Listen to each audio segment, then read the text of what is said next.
Lire ou ne pas lire. Pour ce qui est de pas lire, il a de l'avance sur nous.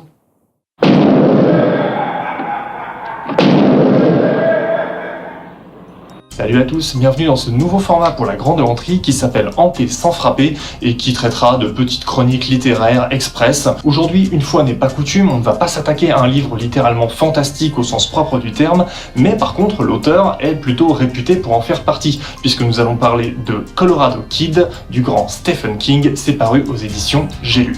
Le livre a été récemment réédité parce qu'initialement il n'a été tiré qu'à seulement 15 000 exemplaires, ce qui est très peu pour un livre de King. C'est l'occasion pour un nouveau public de le redécouvrir et lui donner sa chance parce que c'est en fait un excellent roman. L'histoire suit les tribulations d'une jeune journaliste, Stephanie McCann, qui va demander à ses deux maîtres de stage, messieurs Vince Stig et David Bowie, non, pas celui-là, si, à tout hasard, le long de leur carrière, ils n'étaient pas déjà tombés sur une affaire irrésolue. Les deux vétérans vont alors lui raconter l'histoire du Colorado Kid, une affaire de meurtre irrésolue qui s'est passée il y a 25 ans de cela.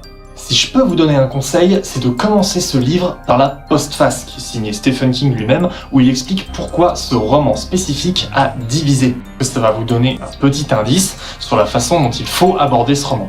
Stephen King avait en fait anticipé le fait que le livre plairait pas à tout le monde parce que vous n'aurez tout simplement aucune réponse, pas de coupable quant à savoir qui a tué le Colorado Kid.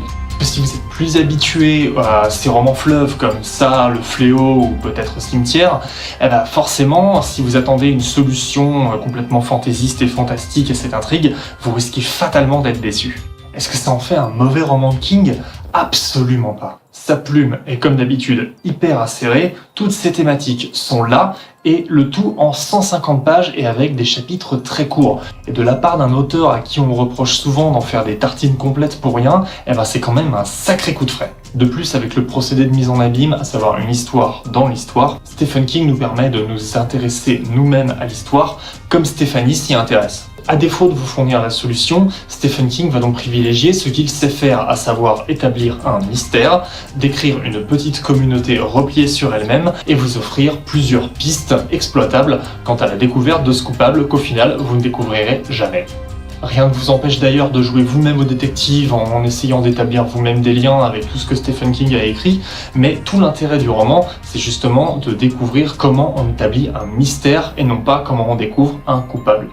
Quand on est très fan de King et qu'on a l'habitude de ces longs récits fleuves et de ces histoires extrêmement riches, ça peut être super frustrant de ne pas avoir de réelle réponse quant à qui est le coupable et pourquoi ce cadavre de jeune garçon s'est retrouvé sur la plage. Mais c'est ça qui fait le sel de ce roman, justement. On y retrouve toutes les obsessions de King, comme par exemple la minutie des détails en ce qui concerne une petite communauté de gens, la notion de mystère qui fonctionne toujours très bien, et surtout des personnages plus vrais que nature. En plus, en l'espace de seulement 150 pages, grosso merdo, King il permet d'instaurer une véritable dynamique entre ces personnages. Entre les deux vieux briscards journalistes et la jeune stagiaire, il y a une véritable dynamique très intéressante et qui ici fonctionne très bien. Donc pour résumer, c'est court, c'est proche de son auteur, mais en plus, c'est un pied de nez à ses fans. Et au final, c'est ça qui le rend génial. Certes, c'est peut-être un petit peu éloigné de l'univers de King tel que vous le connaissez, mais c'est super raccord avec ce qu'il a l'habitude de raconter, c'est très bien écrit, et puis c'est une véritable leçon de la gestion de suspense dans un roman de type thriller. A noter d'ailleurs que le livre a été adapté plus ou moins en série télé sous le titre des Mystères de Haven et la série a juste absolument aucun rapport avec le roman ou très peu. Donc si jamais vous deviez vous mettre aux Mystères de Haven, regardez-la pour ce que c'est et non pas pour une adaptation de Stephen King parce que ça n'a absolument aucun rapport. N'oubliez pas que vous pouvez retrouver d'autres titres de Stephen King chez J'ai lu et ça c'est vachement sympa. Donc que vous soyez un complétiste de l'œuvre de King ou tout simplement quelqu'un d'un petit peu curieux, Colorado Kid de toute façon sera un excellent moment de lecture pour vous et je vous le recommande assez chaudement. Parce qu'après tout, un roman de Stephen King, ça se boit comme du bon vin.